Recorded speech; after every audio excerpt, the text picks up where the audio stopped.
There are shows in this world that we will never fully understand, except Ghost Adventures.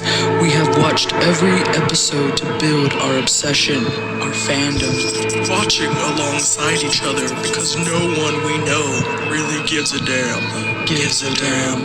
Watching Zach and crew catch groundbreaking proof of the paranormal, inspiring us to explore our own interest in otherworldly phenomena.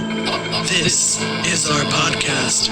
We are Paranormal Putas.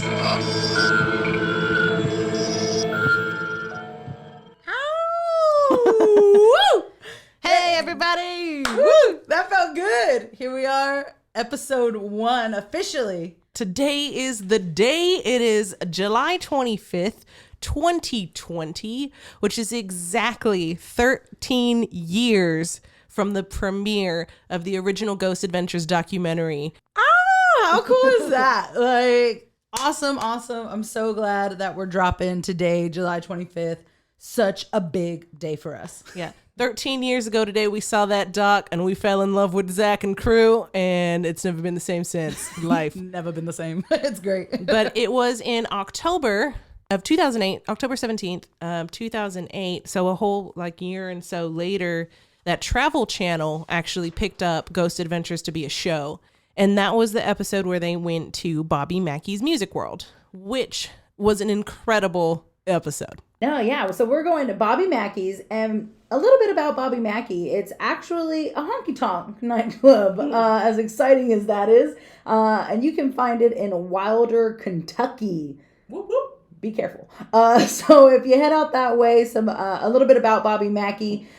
He is a country singer. Bobby Mackey is a talented man, and that's his nightclub. A little bit about the history of the location and what kind of brings the guys in to investigate is that it's rumored to be in the 19th century. It was a slaughterhouse, so that's always exciting when animals are being murdered and being slaughtered, and you know that's always great. But they talk about where the blood would go into the river, and I thought that was interesting. Really, yeah, no, it was gross. It was really gross. So a little bit more about the location, though. It is mentioned to be a gateway to hell, and is haunted by spirits, including Pearl Bryan. Now, you don't know Pearl Bryan. Let me tell you about her. She was found in a field 2 miles from the site. So really close to the property. Anytime we can associate a homicide, a death, a suicide happening close on the property, of course we're going to say now they haunt it. As well as Johanna, who was a dancer at the club and apparently killed herself, committed suicide after her father killed her lover. So very romantic. Something kind of interesting is Bobby Mackey, and they mention it on the show, his name is Robert Randall, and apparently a couple days after he was born, his mom decided to change his name to Robert Randall. But Robert Randall is also a previous owner of the location, so you know, you can believe in past lives, you don't have to, but that's creepy. But this place has been investigated all over, so many people have investigated it. Bobby and his wife Janet have been doing interviews since the 90s. I think it was 1991 when they were on Jerry Springer, and then they went on Geraldo.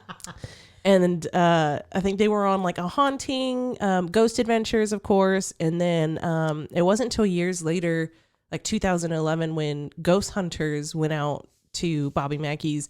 And then most recently, I believe it was Portals to Hell went in 2019. Yeah, they went May last year. So Bobby Mackey's is obviously, on the map of haunts, super spooky place. People tend to get a lot of what they believe to be paranormal evidence at Bobby Mackey's. But of course, there are people who discredit everything that's come out of Bobby Mackey's. Some people claim that there is no scientific evidence. There is no proof that this place is haunted. And I just have to say, how do you prove something that is super hard to prove. Like, I mean, these people go out there with their high-tech equipment and try to convince you that they're working with scientists and world-renowned demonologists, you know, and they're telling you, hey, we felt something, we saw something, this is what we captured. And then for others to go out there and be like, it's not scientific, it's not real. And I think that's one of those things where you're just going to believe what you want to believe. And I'm sure some people will make fun of us for believing that these guys caught something, and that anyone who goes to Bobby Mackey's catches something, because people just believe what they want to believe. That's the beauty of the paranormal, everybody. Right? You get to choose kind of where you fall. And with what we saw that night back in 2008, we believed with this first episode at Bobby Mackey's. What I really enjoyed is hearing Zach really kind of bully the ghost. He was an antagonizer. He was an antagonizer. Yes, it was just kind of funny to watch and hear him go in and tell him, y'all are bullies and you're not going to hurt these people. And it's like, what are you going to do, man? Like, what are you going to do? You going to punch him out? Like, where is this really going to go? But he was really hardcore about it and had some yelling at the ghost, like, you gonna harm us? Like, he wanted to be harmed, and that was mind blowing because everybody knows you don't go in there asking for it, but that's what set them apart. Like, that's why people wanted to watch, and because Zach was such an antagonizer, so angry, just like going in there with no respect or regard for the supernatural. And it's funny because in this episode, Bobby Mackey encourages it because Zach's like, I'm here to antagonize the hell out of them, and he's like, I want you to. Because this fool knows, like, if people see this shit, they're going to come to my bar. Money. I'm going to be making money. So please, like, summon the fucking demons. Let's do it. Which, by the way, Bobby Mackey's is apparently a portal to hell. Oh, dude. Which is why it was on Portal to Hell. And it makes sense, yes. I mean, that was also the stairway to heaven, yeah, right? They had a stairway to heaven, which, come on. Okay, look, you can't have the portal to hell, which is a literal well. It's a hole, and it goes down, all right, portal to hell, get it? And the stairwell goes nowhere. So they were like, oh, that's the stairway to heaven. And it's like, it's the stairway to fucking nowhere. Yeah. Now, the dude who said that shit, you could just feel the lies coming off him. He was bullshitting. He was like smirking at Zach, like, it's a stairway to heaven. Like, no, fuck you, dude. Like, I did not believe this dude for 1 second. Not for a second. It was, it reeked of BS. And it was just like, he was just pulling Zach's chain. And there was a moment where they find a statue of a Jesus statue, and the head was removed, and it just so happened someone was decapitated at that location. I'm like, come on, like, how staged. That felt so... Like, that felt pretty silly. And the guy kind of like you said, grinned and was kind of like, oh, look at that, the head's decapitated of Jesus. Yeah, they're just trying to freak people out. But I mean, I do like talking about like Zach's mannerisms in this one, because he was a huge antagonizer at this point in time, because they were so fresh in coming into it. But also there was a moment where I think they were going upstairs, and Nick started running. And Zach was like, don't run. We're not running away from this. Which nowadays, his ass be running out of some rooms. But he kind of got calm for a minute. Like, he got calm and was like, okay, we're going to go up there. And he got like really serious. And I wasn't sure if like that was like showmanship. Like, he was trying to like be cool, calm, collected, because this is his first like big, investigation for the show. Or if he, at that point in time, he just maybe didn't believe as much and was just like being super chill about it. I don't know. I just thought it's just a different mannerism that he has in that episode. I definitely picked up on some things where I felt like he wasn't 100% a believer, right? And I think that's a really good example of that. And also with the taunting, the way he kind of approached the whole thing and being so kind of disrespectful in some areas, right? Absolutely. And I think that kind of shows kind of a lacking in belief. If you have full faith in something, or that something is real, you're not going to go in there and completely, be an ass about it. So I think that definitely shows that maybe he was not at that point 100%. Yeah, he did seem like maybe he might be a little skeptical. But even after he made the documentary, though, because the whole point of this entire endeavor is to prove that there is the paranormal. So I'm wondering if at this point in his career, he's like, I don't know if this place is haunted. He knows that, or he believes already at this point that there's the paranormal exists or like ghosts exist, but does it in this location? No, definitely some solid points. And I think at this point in the show, we want to take a little trip and discuss our honorable haunts and skimpy scales. So it's time for honorable haunts and skimpy scares. Yeah, this is a little segment where we like to talk about our favorite scares of the episode and our least favorite. I think we kind of touched on one just a minute ago. We were talking about that stairway to heaven. That was whack. Whack. All right. That was a skimpy scare. Definitely. Don't ever bring that shit to me again. Yeah. I don't like it. Definitely skimpy. Honorable, I would say, would be the portal to hell. Because, I mean, that thing was pretty creepy looking, like that little well business. Yeah. And they went, like, down under it to try to, like, walk through it. And that was kind of creepy. No, that was a good moment. And I think portals in general are just always going to be kind of up there in the honorable haunts because that's just a cool concept. One scare that I thought was pretty skimpy was when Nick went to go pee and then he heard the banging on the wall. Man, we didn't even get to see that. Like, why even mention it if I don't get to see it and experience it with you, Nick? Okay. So that one was a little skimpy. I mean, it was cool, you know, that he got so freaked out about it that they had to talk about it, but it was a little skimpy. Yeah, no, definitely. I forgot about that one. It was so skimpy. Did not like that haunt. Let's talk about some of the honorable ones. I feel like with episode 1, they really came strong. I mean, it got us hooked. Here we are 13 years later doing a show about it. So some honorable stuff for me. I really enjoyed kind of being introduced to a lot of the tech tools that we'll see evolve throughout the show. I really enjoyed the EVPs that were captured. We got some really awesome grade A EVPs. The EMF detectors, so the electromagnetic field reader, like crazy spikeage happening. Some good spikes, yeah. Good spikes. So I think the tech in this episode deserves an honorable mention. It just goes to show you their wide range of equipment that they're trying to capture like anything on. And it's so rudimentary at this point in the game, whereas like way later they get some really cool stuff. But with the stuff that they have, they caught some really cool apparitions. One of the best is going to be the full body apparition at the end of the episode. Definitely. That was like that was probably the best. Well, second best. Yeah, second best. I think we both have the same honorable haunt, but definitely the solid full body apparition. And that thing's so cool because what I like, they show you where all the guys are standing always, right? So this is how they like debunk some things in the future. But you see where the 3 guys are standing, and then in front of them you see this man. Like you can tell it's a man, and he walks on by, and like, yeah, he's like behind this door. Yeah, and he like comes in, and then like goes nowhere. Like it's just like he comes in and out, and that was it.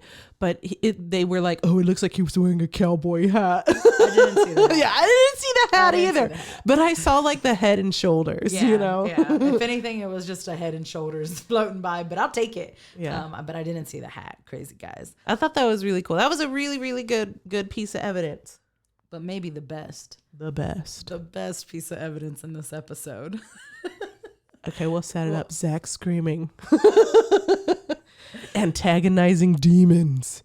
And then 3 scratches down his back, and really intense scratches. Like it looks like it kind of breaks skin. Like it is brutal. And he's like, my back's hot. Like he's freaking out about it, right? He's like, it's just so hot. What's going on? And then you hear the guys like, oh my God. Like everyone's freaking out about it. And then we finally see it. They turn off night vision, and you see how red these 3 scratches are down his back. And if you're a fan of the paranormal or anything kind of related, you know, the 3 is the mark of the beast. Yeah, it's the mocking of the Trinity. Okay.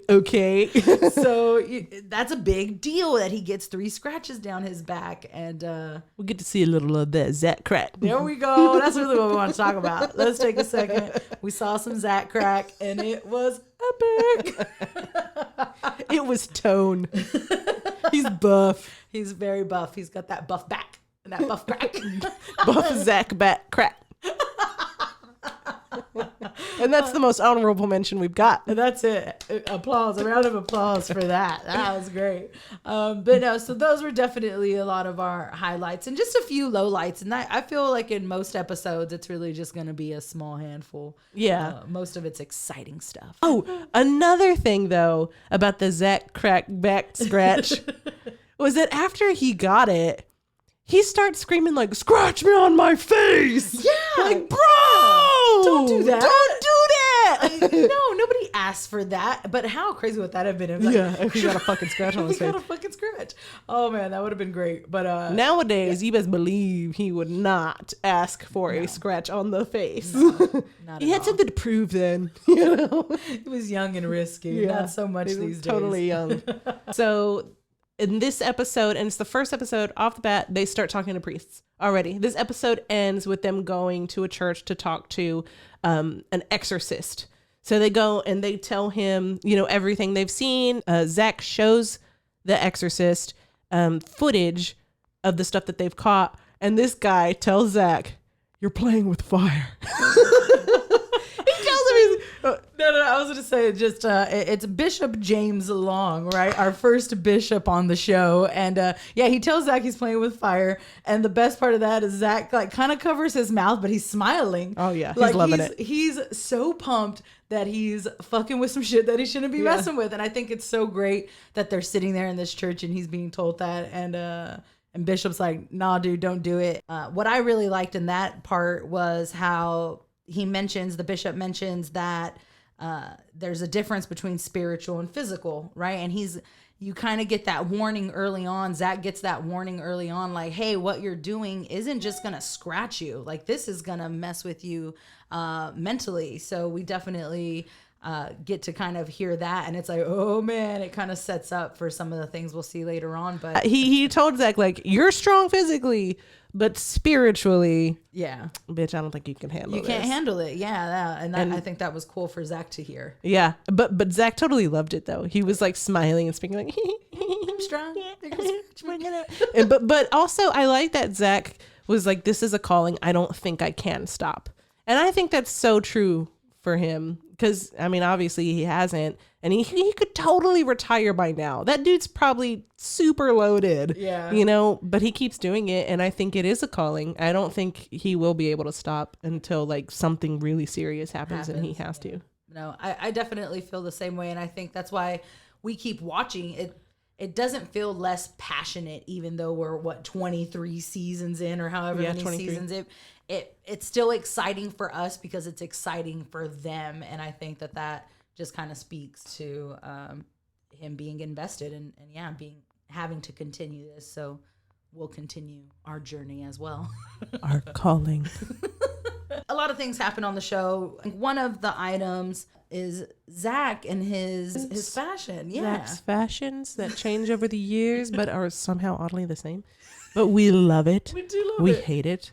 We love to hate it. Zach's fashion for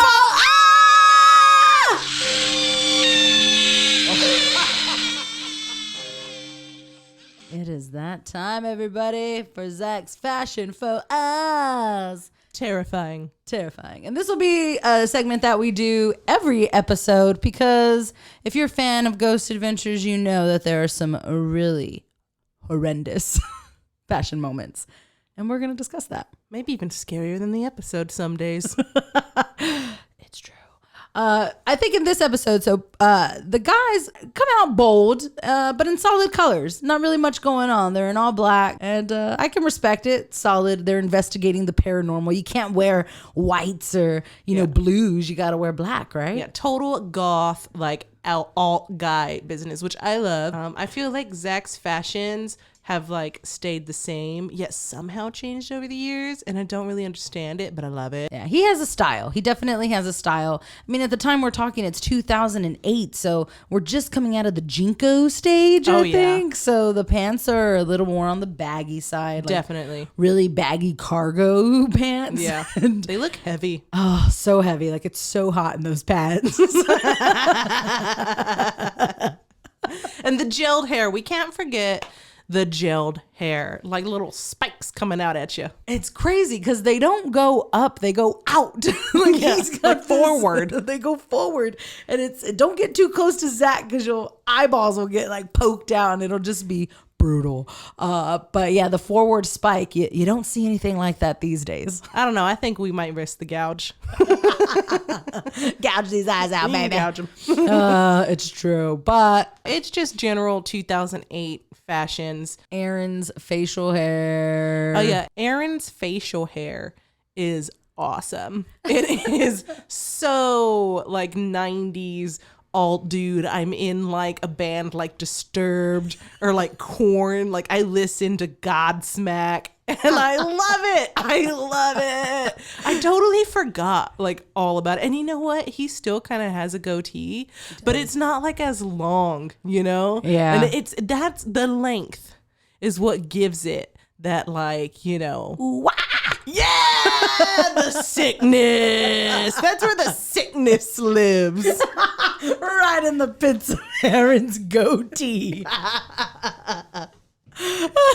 But we had to talk about that hair. I mean, we just Zach's, hair in general, and then Aaron's facial hair just really, I think, overall highlights of 2008, period. Yeah, they are definitely 2008 fashion highlights. Oh yeah, I feel like they were featured. Do you remember like when you'd get your yearbook and you'd go all the way to the back and it would highlight what happened that year in like pop culture? Yes. They're totally in your 2008 yearbook. If you, Oh, yeah, I totally. guarantee they're hanging out back there. It's just Aaron's beard though. That's it. Just his beard and Zach's pointy porcupine hair floating. No description. And you know exactly what it is. Oh man, that's great. But Zach's chompers. Zach has a beautiful smile all day, every day, his whole life. I'm sure he had a beautiful smile. But what I noticed in the rewatch was that he had a little gap tooth right on his bottom teeth. And it's noticeable enough for me to be like, something's wrong with Zach's face. And I couldn't place it. And then I was like, oh crap, Zach has a gap tooth. And a little more money was put in his pockets and he's now gotten that fixed. But it was a trip to see. Yeah, it was kind of like, whoa, I totally forgot about it, you know? Yeah, he went through it. He got his little Hollywood makeover and there's no more gap. Oh, it makes me kind of sad. It's okay. I kind of like the gap. I'm all right. Either way, his chompers are great. Now he's got great chompers and we love him. Yeah, as always and forever. But those were the highlights this episode, and as we move on, they definitely get a little more extreme, I think, in some fashion choices. So we've covered the location, the haunts, even his fashion. So overall, I would give this episode a full 5 claws up. Full 5 claws. You're brave. I give it 4 claws. Just because I'm putting it against the whole body of work. And I can't stop myself from doing that. The episode's great, but comparative to everything that we're about to experience, the roller coaster we're getting ready to ride, Bobby Mackey's gets a 4 claws from me. 4 claws. Oh, that's pretty good. I think I would agree if I was thinking about it as like a whole series. But as far as just like the singular episode, I give it a full 5 claws. We're coming out of the gate strong with this one. We've got demons. We've got EVPs. We've got portals. Multiple portals. Although I only believe in the one. We had a full body apparition. We got some the scratches. We got a lot of really good evidence in this one. I feel like it hit like all the points that a really good episode of Ghost Adventures hits, because you're lucky if you get a good EVP, let alone EVP, apparitions, scratches, and a freaking portal. So I give this one 5 out of 5 claws. All right, so that's it. That's the end of our first episode. I can't believe it. Holy shit! Oh my god! Our first episode. Oh my God is right, Zach. So thanks for joining us in our first full episode of our podcast. We hope that you join us for the next episode. I think the next episode is going to be a little bit different. We want to take y'all on a journey, and we'll be talking about our own personal stories in this next one. Yeah, in the next episode. And then after that, we'll get back to Ghost Adventures. And with that, we sign off with 2 besitos. from these putitos.